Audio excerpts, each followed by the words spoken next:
प्रकाशित वाक्य 8 अध्याय।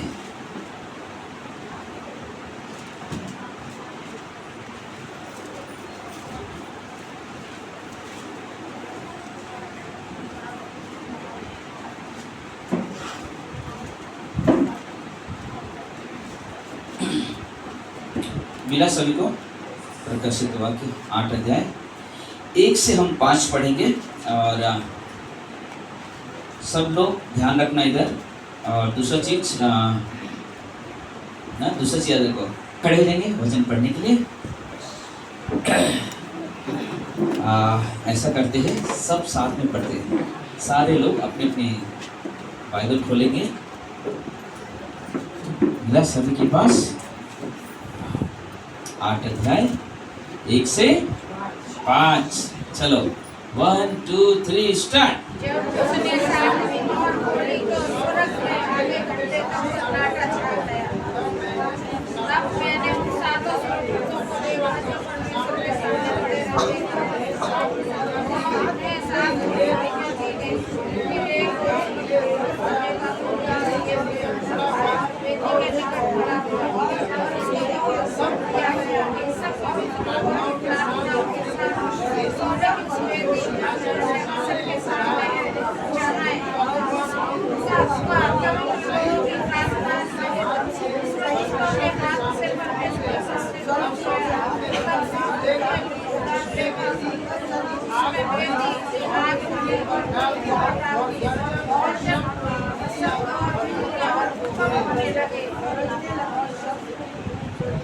सभी लोग अपने जगह पे प्रार्थना करें इस संदेश के लिए।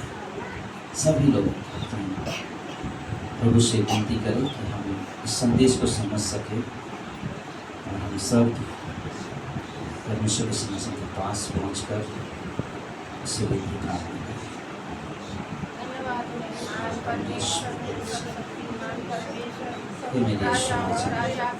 मेरे मदद करें समय से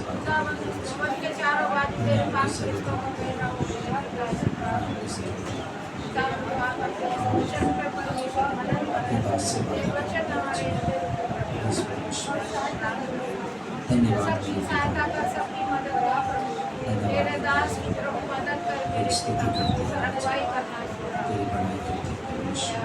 तू महान परमेश्वर, दयालु परमेश्वर, कृपा करता है परमेश्वर। हमारी प्रार्थनाओं को सुनता है परमेश्वर, हमारी ओर अपने ध्यान करता है परमेश्वर। जब हमारे होंठ हिलते हैं प्रभु, तेरी वाणी निकलती है प्रभु, तब तो हमारे होंठों के शब्द को पहचान लेता है प्रभु। जब हम दिल में विचार करते हैं कि हम अपने प्रभु से इस तरह से मांगेंगे, इस तरह से हम प्रार्थना करेंगे, तो प्रभु तू हमारे दिल की पुकार सुनता है।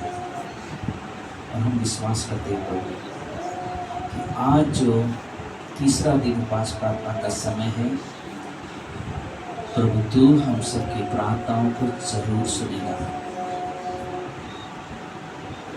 और यह दिन हमारे लिए सबसे यादगार दिन है प्रभु, क्योंकि प्रभु तू इस सभा में है, तेरी उपस्थिति है इस सभा में, और तू अपने बेटे बेटियों को देख रहा है प्रभु।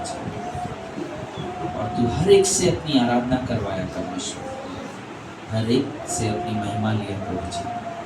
और हम विश्वास करते हैं कि प्रभु आगे भी आप बात करोगे हम सबसे। प्रभु यीशु के नाम से सब कहते हैं बैठ जाएंगे हम।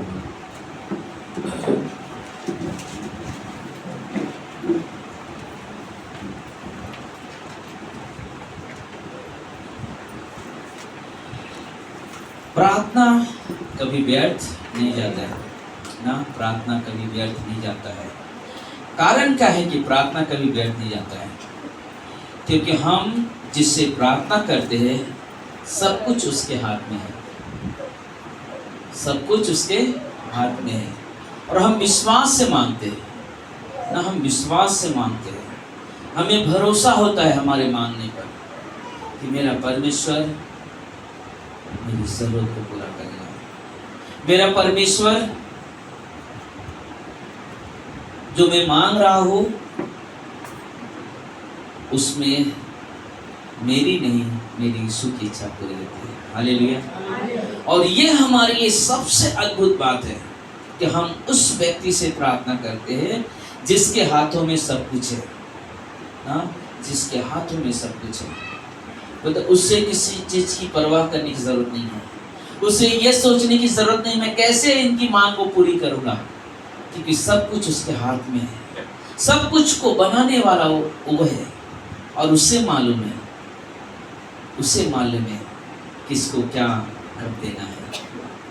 वो चीज वो देता है, वो चीज वो देता है जब हम पूरे मन से, जब हम पूरे विश्वास से उसे मांगते हैं, जब हम पूरे विश्वास से उसे मांगते हैं।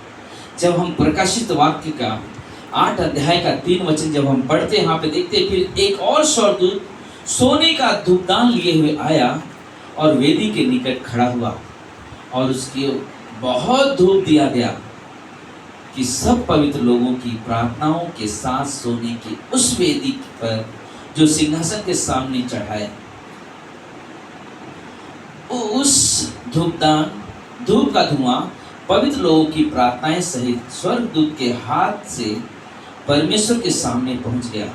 तब स्वर्गदूत ने धूपदान लेकर उस वेदी की आग भरी पृथ्वी पर डाल दी और गर्जन का शब्द, बिजलियां और भूकंप होने लगे। बोले कि जब हम यहाँ पे प्रार्थना करते हैं ना, तो हमारी सारी प्रार्थना उस धूपदान में जाती है जो परमेश्वर के पास पहुंची है।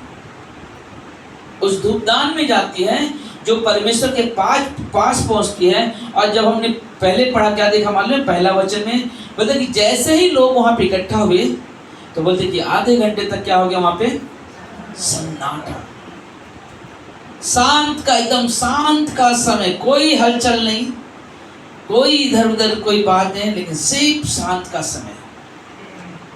सोचो, जब हमारी प्रार्थना परमेश्वर के पास पहुंची, सब शांत हो गया, तो जब हम प्रार्थना करते तो हमारी कितनी शांत होनी चाहिए, है ना? जिसके पास प्रार्थना पहुंच रही वहां पे स्वर्ग में सन्नाटा हो गया। इतनी प्रार्थनाएं जमा थी। वो धूपदान जो सोने की थी उसमें सब लोगों की प्रार्थना जमा था। और जब वो वेदी पे उंडेला गया, चकित हो गए सब देखकर, चकित हो गए देखकर। आप दो चीज सोच सकते हो। चकित इसलिए नहीं हो गए सब लोग देखकर कि क्या आ गया मेरे पास, लेकिन चकित इसलिए हो गए कि आज भी लोगों को मेरी जरूरत है। हालेलुया।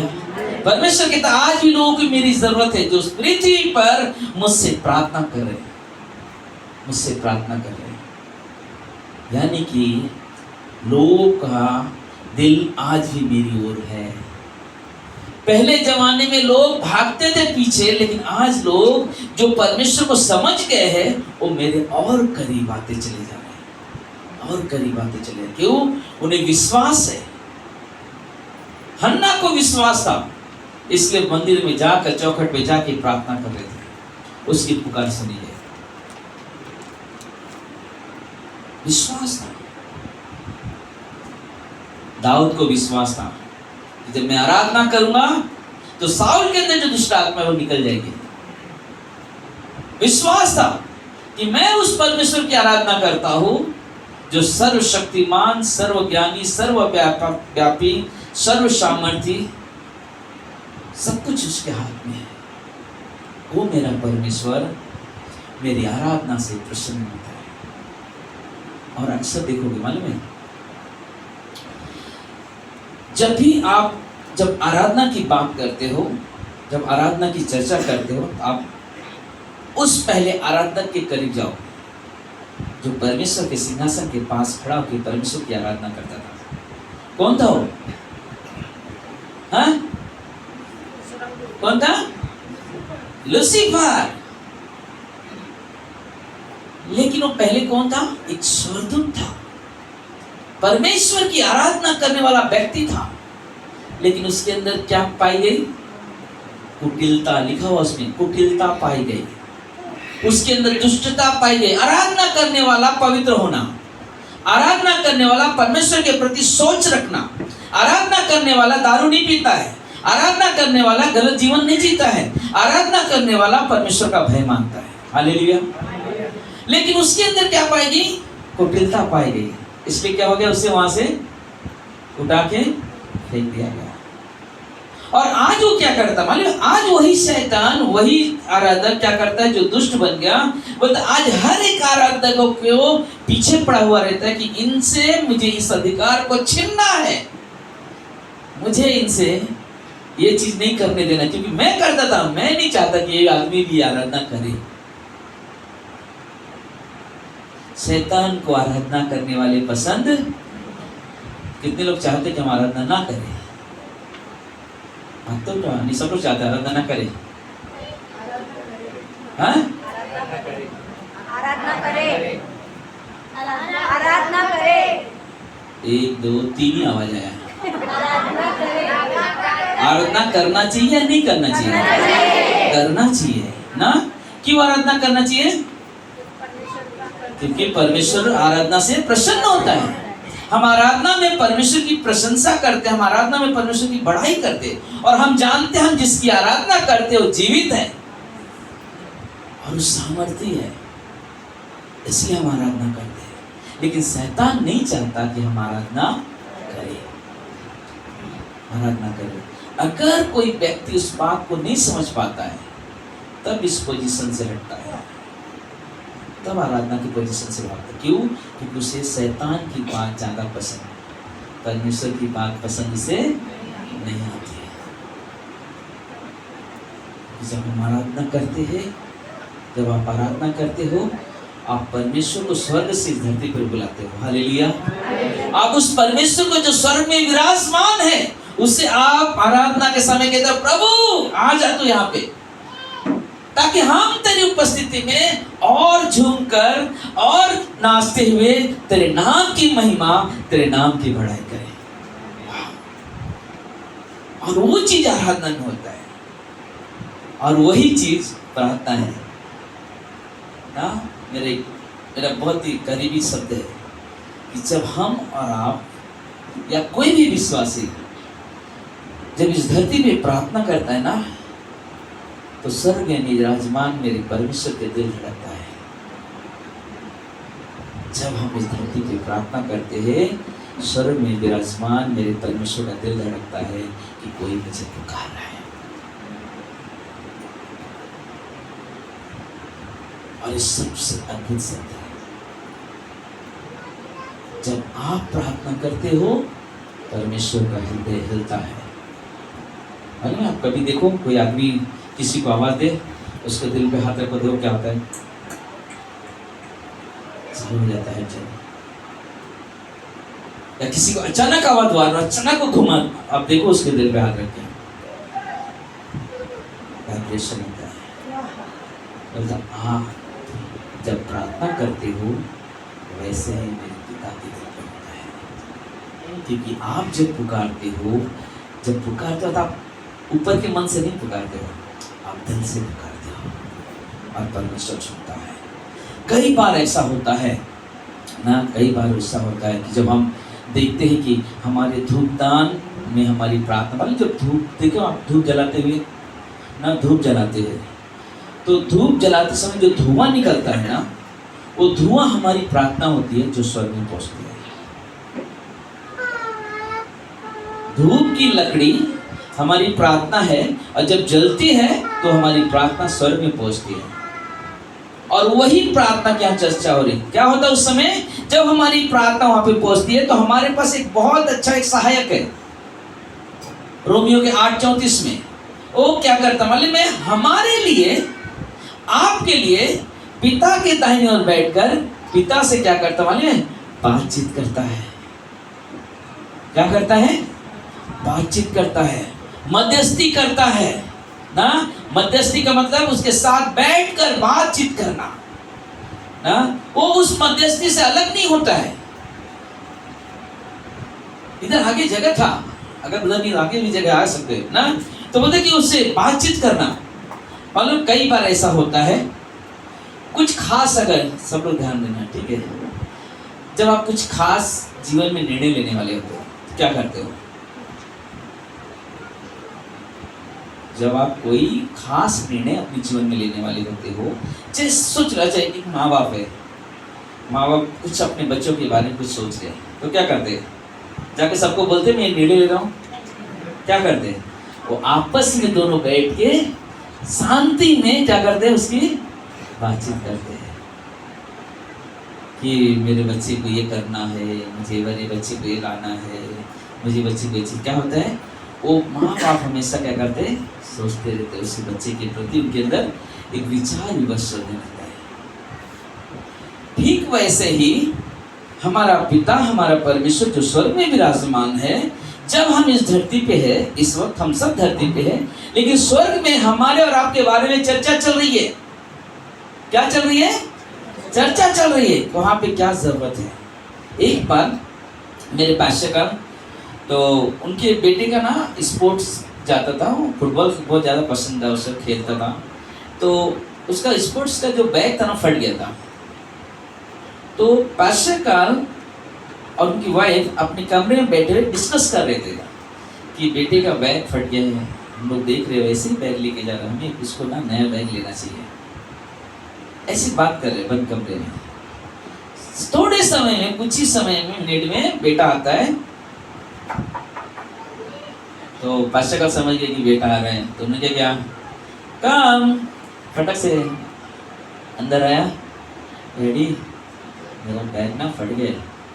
बोलता अभी हम यही डिस्कस कर रहे थे, मेरे बेटे का बैग फट चुका है, उसे बैग लेना है। सोचो, एक शारीरिक पिता अगर अपने बच्चे की इतनी चीज़ों को ध्यान रखता है, तो जो स्वर्ग में विराजमान है, जो आपको अच्छे से जानता है, आपके दिल की बात शायद आपकी माँ, आपके पिता नहीं समझते हैं, वो समझता है, वो क्यों ना आपके बारे में बात करेगा कि मेरे बच्चे को क्या जरूरत है। उस सर ने बैठकर ही बात करता है। मतलब जैसे ही हमारी प्रार्थना वहां जब पहुंचती है उस धूपदान में, तो परमेश्वर उस प्रार्थना को लेकर क्या करता है, उस मध्यस्थी की प्रार्थना में उसकी चर्चा होने लगती है ना, चर्चा होने लगती है। जब वो वेदी से ली गई आग, जो पवित्र आत्मा की भारी सामर्थ की प्रतीक है, जो आग है ना, वो पवित्र आत्मा की सामर्थ की प्रतीक है। मतलब कि एक व्यक्ति जब प्रार्थना करता है, उसके अंदर पवित्र आत्मा उससे बातें करता है और इतना खो जाता है वो प्रार्थना करने में कि वो कहता कि दूसरा को दिखाई भी नहीं देता उसके सामने, सिर्फ वो और उसका परमेश्वर, और वो प्रार्थना करता है, परमेश्वर से प्रार्थना करता है, बातें करता है, और उससे जब प्रार्थना करता है तो बोलते कि उस प्रार्थना के समय वो महसूस करता है कि मेरी प्रार्थना का उत्तर आने वाला है, और उस विश्वास से, उस महसूस आशा से क्या करता है, उस प्रार्थना को करके समर्पित कर देता है, प्रार्थना समर्पित कर देता है। मतलब कि स्वर्ग में जो प्रार्थना रखी गई है, इसमें कितने लोग हैं जिसकी अभी तक प्रार्थना नहीं सुनी गई है? यहाँ पे कोई है जिसकी प्रार्थना अभी तक सुनी नहीं गई है? एक जन है, मेरी भी है, 2 जन, 3 जन। अच्छा, अभी जिसका प्रार्थना निवेदन है ना, अभी तो फाटे फेंकना पड़ेगा, आपका प्रार्थना सुन लीजिए। हम सभी के पास एक कुछ ना कोई एक प्रार्थना निवेदन है जो अभी तक सुनी नहीं। आपको लगता है कि आपकी प्रार्थना स्वर्ग तक पहुंच गई है? नहीं। हे परमेश्वर, मैं विश्वास करता हूँ कि मेरी प्रार्थना स्वर्ग पे रखी हुई है, उस धूपदान में मेरी प्रार्थना है ना, उस धूपदान में मेरी प्रार्थना, मैं विश्वास करता हूँ। मेरे उस धूपदान जो अभी हमने पढ़ा प्रकाशित वाक्य 8 अध्याय में, वो जो धूपदान जो स्वर्ग के सामने उंडेला गया है, बोलो धूपदान में मेरी प्रार्थना है, और बहुत जल्द उस प्रार्थना का उत्तर आने वाले हैं। हालेलुया। आपकी भी प्रार्थना उसी धूपदान में है। शायद आप करके भूल गए हो, जकरिया की तरह प्रार्थना करके भूल गए हो। अभी तो हम बुजुर्ग हो गए, जब जवानी था तो प्रार्थना करे थे, परमेश्वर मुझे बच्चा चाहिए। अब बुढ़े हो गए, अभी क्या जरूरत प्रार्थना करने का? तो जकरिया उस समय भूल गया, यूहन्ना बपतिस्मा देने वाले का पिताजी, वो भूल गया कि मैं कब प्रार्थना करता था, लेकिन एक समय आया उसके जीवन में कि जब वो परमेश्वर के पवित्र स्थान में जाता है और हम परमेश्वर बोला, सुन तेरे घर में एक बालक आने वाला है और आप तेरा मुंह बंद कर देता हूं मैं। जब उस बच्चे का जन्म हो जाएगा और उस बच्चे के नाम के समय तेरे मुंह खुलेंगे, उसका नाम क्या होगा? सोचो। मुझे लगता है कि वो आजकल के हिसाब से सब 50 साल 60 साल की उम्र तक उसने प्रार्थना करके छोड़ दिया। अब खत्म, अभी अब नहीं हो सकता कुछ, है ना? अब कोई चांसेस नहीं है माँ बाप बनने का। वो भूल गए जकरिया कि मैंने कभी प्रार्थना किया था, क्योंकि अब उम्मीद नहीं है। तो प्रार्थना याद करके मतलब क्या है? लेकिन परमेश्वर याद रखता है, परमेश्वर याद रखता है ना। क्या रखता है? अपने वादा ना। परमेश्वर याद रखता है अपना वादा और वो वादे को पूरा करता है। हमारी आपकी प्रार्थना पहुंची है, कुछ लोग को याद होगी, कुछ लोग भूल गए होंगे। कुछ लोग की प्रार्थना है जो मैं हर दिन करता हूँ, मेरा व्यक्तिगत प्रार्थना में कुछ लोगों की प्रार्थना आज भी है मेरे पास। आपके पास भी कुछ व्यक्तिगत प्रार्थना होगा, शायद मुझे नहीं मालूम होगा, लेकिन आपके पास प्रार्थना है जो आप करते हो परमेश्वर से, और वो प्रार्थना व्यर्थ नहीं है। एक चीज और, जब हम प्रार्थना करते हैं तो बोलते कि हम हर दिन अपनी प्रार्थना करके हम क्या करते मालूम है? स्वर्ग में अपनी प्रार्थना को जमा करते जाते हैं। जिसका उत्तर नहीं मिल रहा है हम जमा कर रहे हैं, स्वर्ग में जमा करते हैं। जब धूपदान भर जाएगी तो परमेश्वर कहेगा, लाओ इधर आओ, पलटी करो उसको, क्या है किसका, चलो देखते हैं। हाँ, इसमें देखा किसका नाम लिखा हुआ है। हाँ, एक औरत है, बहुत दिन से एक बच्चे की तलाश है, उसे बच्ची माँ नहीं बनी अभी तक। परमेश्वर बोला, मैं तेरी प्रार्थना को सुनूंगा। परमेश्वर, मैं तेरी प्रार्थना को उत्तर दूंगा। कोई व्यक्ति है जो बहुत समय से पीड़ाओं से दुख से गुजर रहा है, परमेश्वर बोलते मैंने तेरी प्रार्थना को देख लिया, ये ले तेरी प्रार्थना को उत्तर में दे रहा हूं। मेरी बेटी की शादी नहीं हो रही है, मुझे अच्छा जमाई नहीं मिल रहा है, परमेश्वर कहता तेरी प्रार्थना मेरे पास आ चुकी है, अब मैं जल्द तेरी मनोकामनाएं पूरी करूंगा।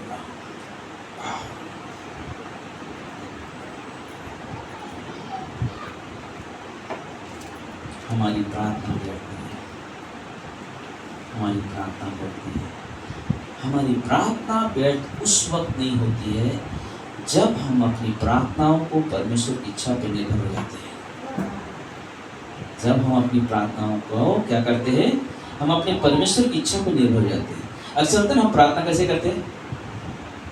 परमेश्वर मेरी ये ज़रूरत है प्रभु, अगर ये नहीं होगा तो कैसे काम होगा? कोई बोलता प्रभु ये काम कर दे, नहीं तो मेरा घर का समस्या बड़ी आ जाएगी। कभी आदमी बोलता अरे परमेश्वर मेरे बेटे को अच्छा नौकरी मिल जाए, सब अच्छा हो जाए। कोई प्रार्थना करता है कि परमेश्वर इनका भला नहीं होना चाहिए, मेरा भला होना चाहिए। बहुत सारी प्रार्थनाएं ना, बहुत सारी प्रार्थनाएं करना। कुछ लोग तो मैं सोचता हूँ टीवी के सामने प्रार्थना करते, कोई पास्टर प्रार्थना होता है प्रार्थना करते, वो सुन नहीं रहा टीवी, लेकिन उनके सामने झूठ डाल लीजिए, सर आँख बंद कर लीजिए, तुम्हारी व्यर्थ है प्रार्थना। प्रार्थना करने के लिए एक जीवित परमेश्वर की जरूरत है, एक जीवित पास्टर की जरूरत है, ठीक है? टीवी आपका परमेश्वर नहीं हो सकता, टीवी में प्रचार करने वाला का पास्टर नहीं हो सकता। एक व्यक्ति होना चाहिए जो आपके साथ चलने वाला, एक परमेश्वर होना चाहिए जो जिससे आपको विश्वास हो मेरी परमेश्वर प्रार्थना सुनता है, क्योंकि आप परमेश्वर के पीछे चलो, इंसान के पीछे नहीं।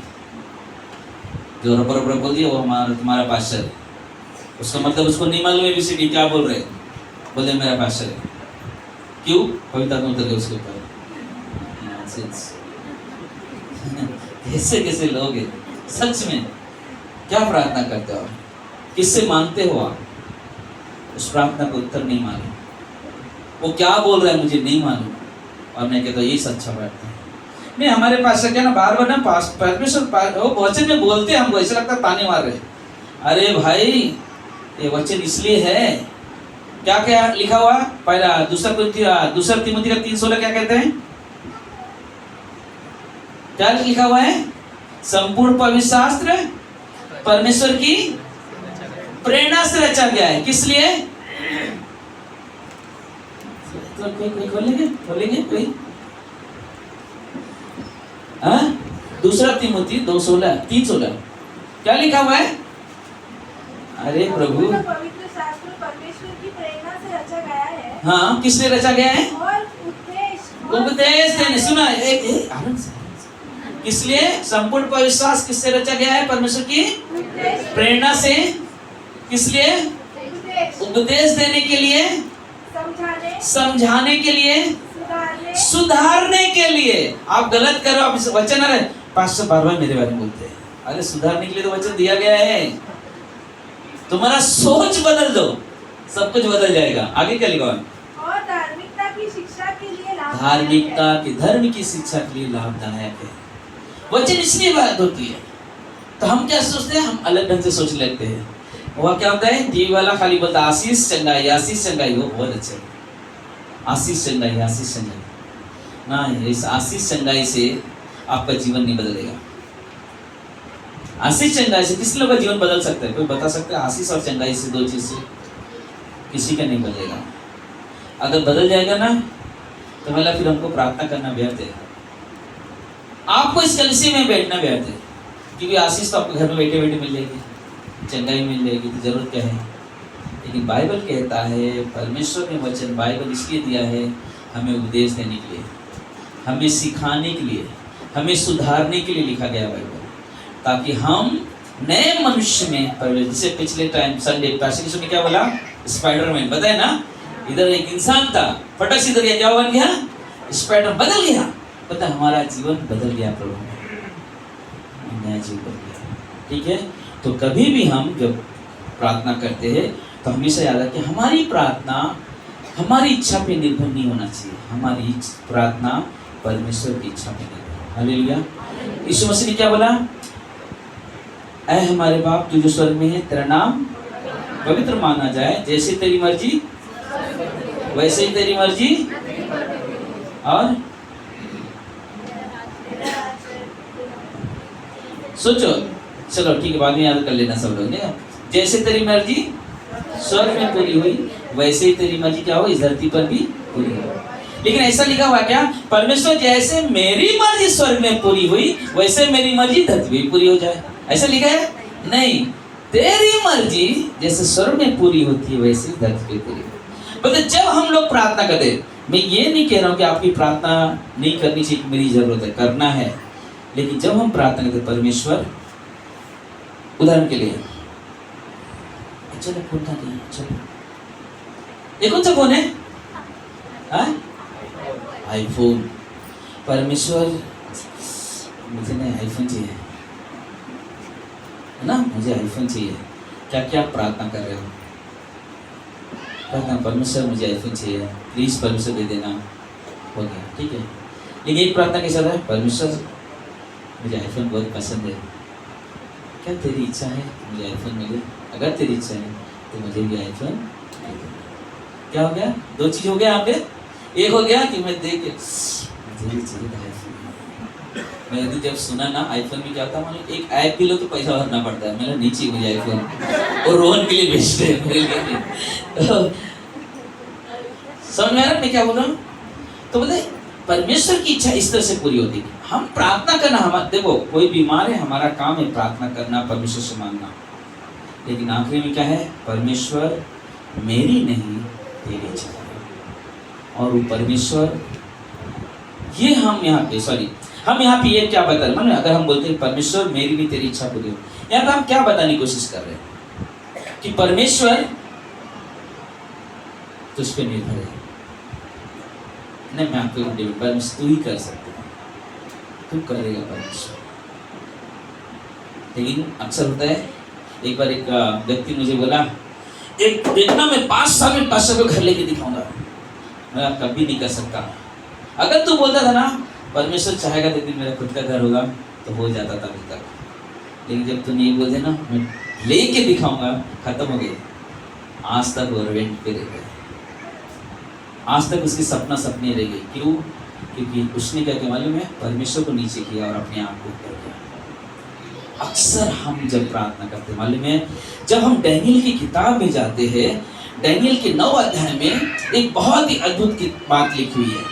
बोलते डैनियल बताता है कि जब उसे इजराइल के बंधुआई की समय का पता चला और उसे यह महसूस हुआ कि यहूदियों के यरूशलेम लौटने का समय नजदीक आ गया है, तो उसने तुरंत परमेश्वर से प्रार्थना किया।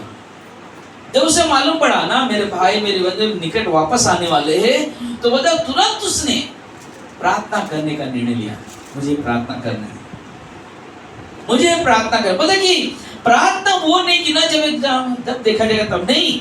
एक आहट अगर आती है ना, बोलते किसी व्यक्ति को मालूम पड़ा कोई बीमार है ना, बोले आप ये मत सोचो अभी घर पे जाओगे तब प्रार्थना करेंगे या रास्ते में।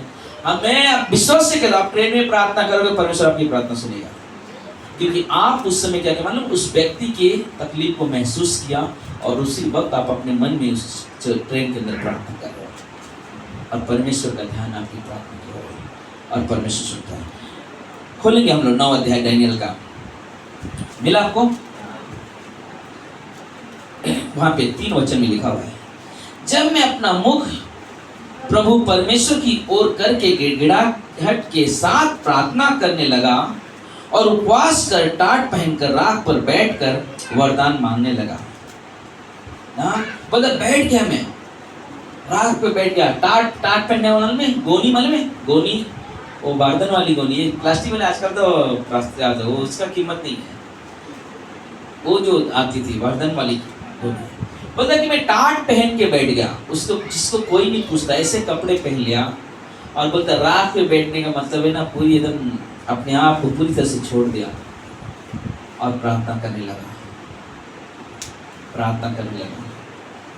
और प्रार्थना में उसके बहुत बड़ा सामर्थ्य दिखाई दिया। उसके प्रार्थना में बहुत अद्भुत कार्य दिखाई देने लगा। यहाँ पे लिखा हुआ है, 1 मिनट ना, 10 से 15 और 10 मिनट।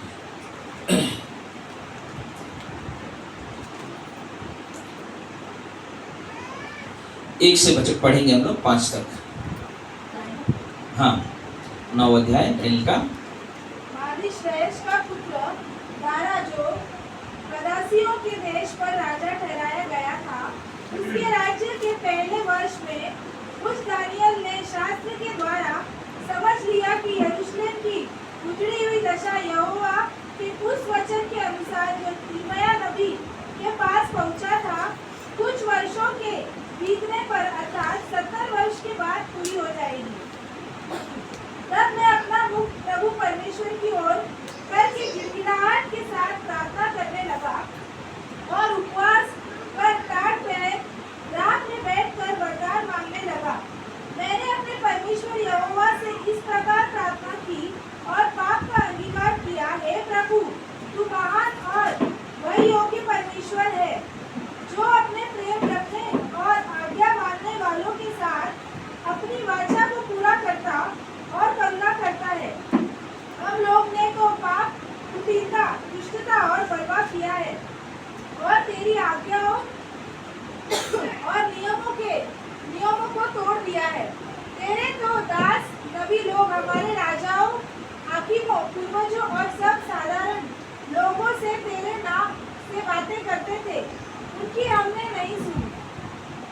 हे प्रभु तू धर्मी है, परंतु हम लोगों को आज के दिन लज्जित होना पड़ता है और अर्थात यरूशलेम में निवास करने वाले सब यहूदियों को क्या समीप क्या दूर के सब इजरायली लोगों को जिन्हें तूने उस विश्वास के कारण जो उन्होंने तेरे साथ किया था तेरे देश में तितर-बितर कर दिया है, उन सबों को लज्जित होना पड़ता है। बस ना, बोले कि परमेश्वर, हम जानते हैं कि हमने गलत किया है।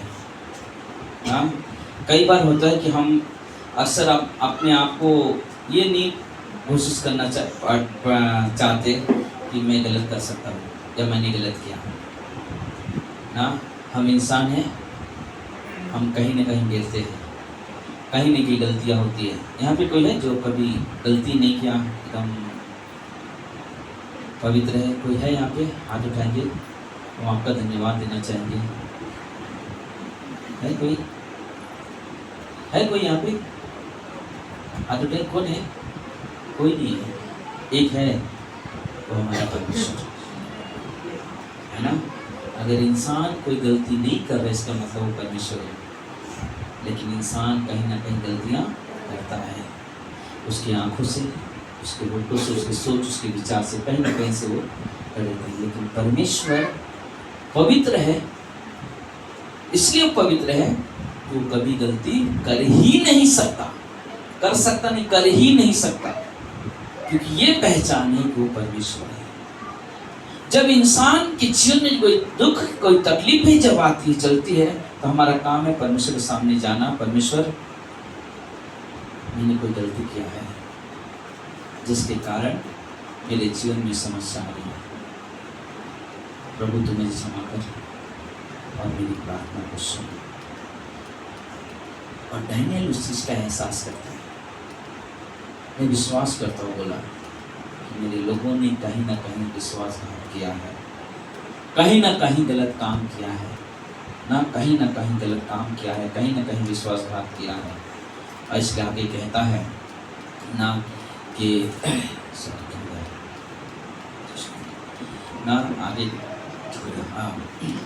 आगे 8 में, हे यहोवा, हम लोगों ने अपने राजाओं और हाकिमों के पूर्वजों समेत तेरे विरुद्ध पाप किया है, इस कारण हमें लज्जित होना पड़ा है। परंतु यदि हमने परमेश्वर प्रभु से फिर गए तो अभी तू दया का सागर और क्षमा का खान है। जब हम अपने पापों से फिरते हैं, हम पश्चाताप करते, परमेश्वर माफ करना, हमने गलती किया है, प्रभु हमें ना तेरी अनुग्रह, तेरी दया की जरूरत। बोलता है कि यहाँ पे क्या बोला, वो क्या है उसके पास? दया का सागर है और क्षमा की खान है उसके पास। बोलता है दया करने की कोई सीमा नहीं उसके पास। समुद्र में से आप कितना भी पानी निकालो वो वैसे ही दिखने वाला, बोला वैसे ही हमारे परमेश्वर की दया का हृदय है, वो कभी भी कम नहीं होता है। हम तो अपने परमेश्वर यहोवा की शिक्षा सुनने पर भी उस पर नहीं चलते, उसने अपने दास नबियों को से हमको सुनाई ना। कई बार ऐसा हुआ कि जब हम परमेश्वर के वचन सुनना ना, वचन को गंभीरता से लेना हमने जब बंद कर देते, अरे नहीं वो वचन मेरे लिए नहीं है, नहीं। जब हम परमेश्वर के वचन के खिलाफ जाते हैं तभी हमारे जीवन में समस्या आती है।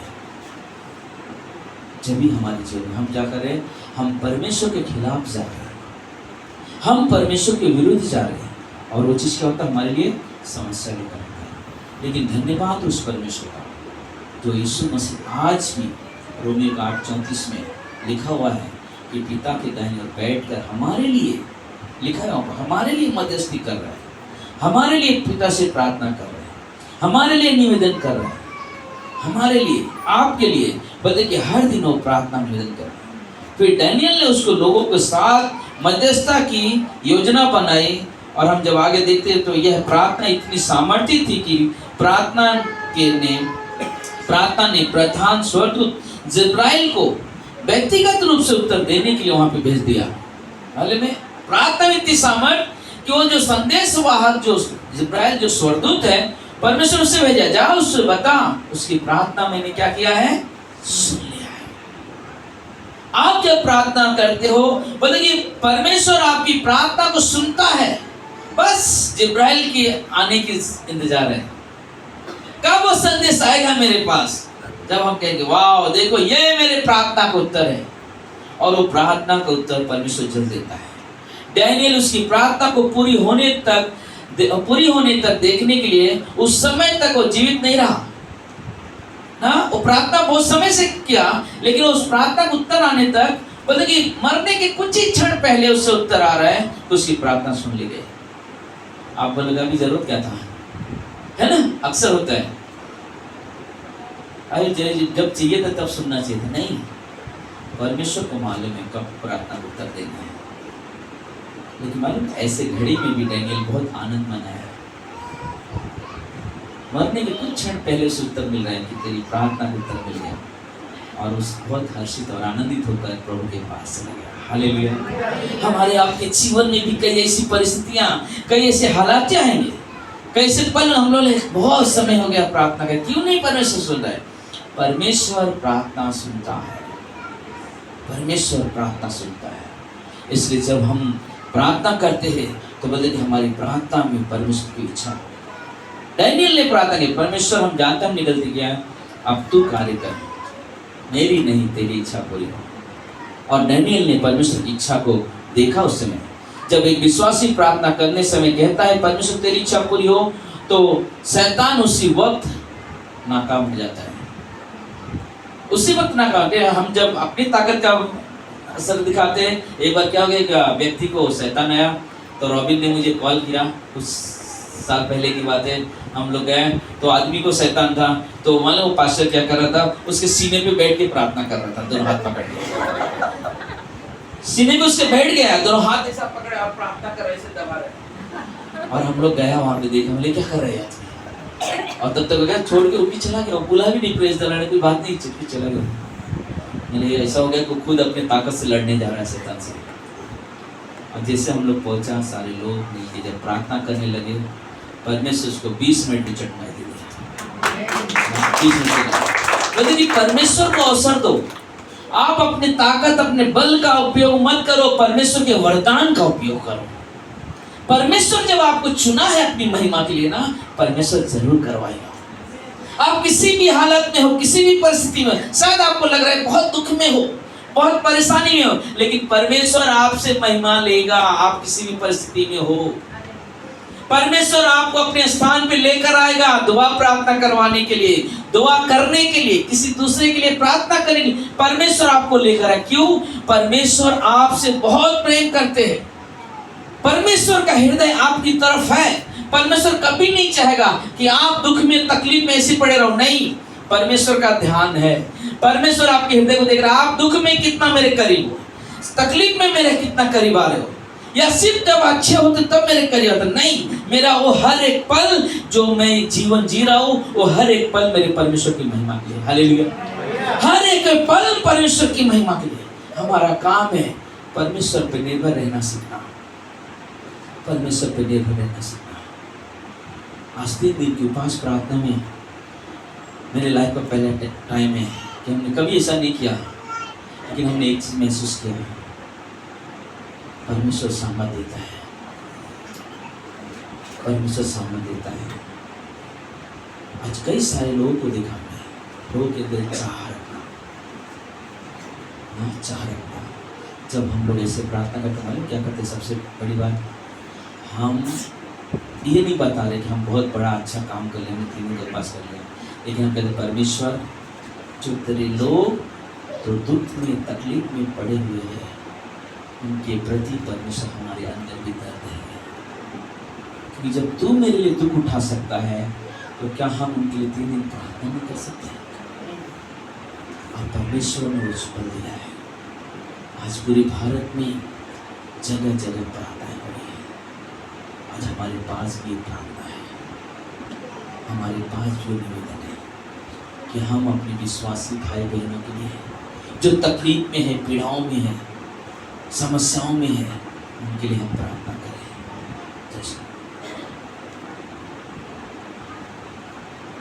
उनके लिए प्रार्थना करें। उन्हें आपकी प्रार्थना की जरूरत है। आपकी प्रार्थना की जरूरत नहीं है। इसका मतलब ये नहीं कि वो नहीं प्रार्थना, वो प्रार्थना करते हैं, लेकिन आपकी प्रार्थना की जरूरत है। परमेश्वर चाहता कि आप उनके लिए अपने घुटने टेको, आप उस भाई के प्रति प्रेम रखो, आप उस पास्टर के प्रति प्रेम रखो, आप उस पास्टर के परिवार के प्रति प्रेम रखो, आप उस विश्वासी भाई बहन के प्रति प्रेम रखो जो गांव में है, जो जगह जगह यूपी में, बिहार में, राजस्थान में, गुजरात में, साउथ में, रांची में, जगह जगह उड़ीसा में, जहां जगह जगह लोग बेबस पड़े हुए हैं। कई जगह लोगों को अपने खुद के घर में, हमने उस दिन कहा था, खुद के घर में ऐसा घड़ी आ गई, खुद के घर में वो प्रार्थना नहीं कर सकते। अगर किसी विश्वासी घर में देख रहे बर्थडे हो रहा है, तो वहां पे देख रहे कहीं यीशु की आराधना तो नहीं हो रही है, पुलिस को भेज देते हैं। यूपी के अंदर ऐसे हालात पैदा कर दिए। कई ऐसे घड़ी आ चुके हैं, कई सारे कलीसियाओं को बंद कर दिया गया, इसलिए क्योंकि वहां पे यीशु की आराधना हुई। मैं कभी भी सोचता हूँ कि इतना लोग नफरत करते हैं, क्यों नफरत करते हैं? मुझसे आपके पीछे मैं यीशु के पीछे क्यों जाता हूँ? यहाँ पे बैठे भाई बहनों को पूछो यीशु के पीछे क्यों जाते हैं?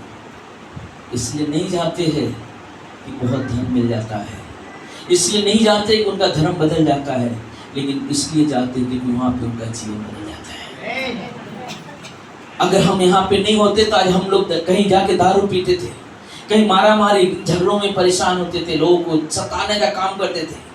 लेकिन अगर आज हमारे पास यीशु है तो ये प्रेम है कि हम सताने वाले नहीं, हम सताव सहने वाले लोग बन गए, क्योंकि प्रभु हृदय वो मन देता है। हमें परमेश्वर की महिमा करना, हमें परमेश्वर की पढ़ाई करना, अपने जीवन को परमेश्वर को समर्पित करो।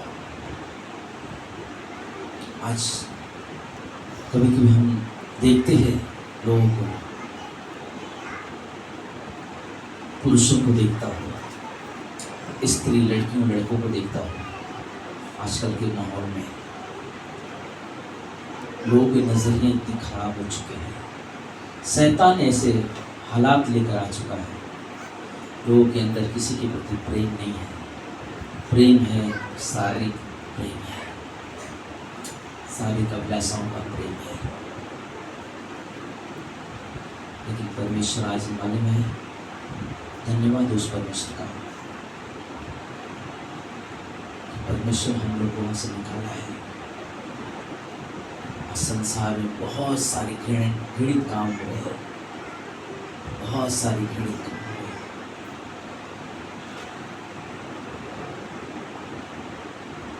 बुजुर्ग इंसान की नजर बुरे, लड़कियों की तरफ बुरी नजर देखना, आजकल की स्त्री लड़कियों में बुरे गलत विचार प्रकट करना, क्या चल रहा है संसार में?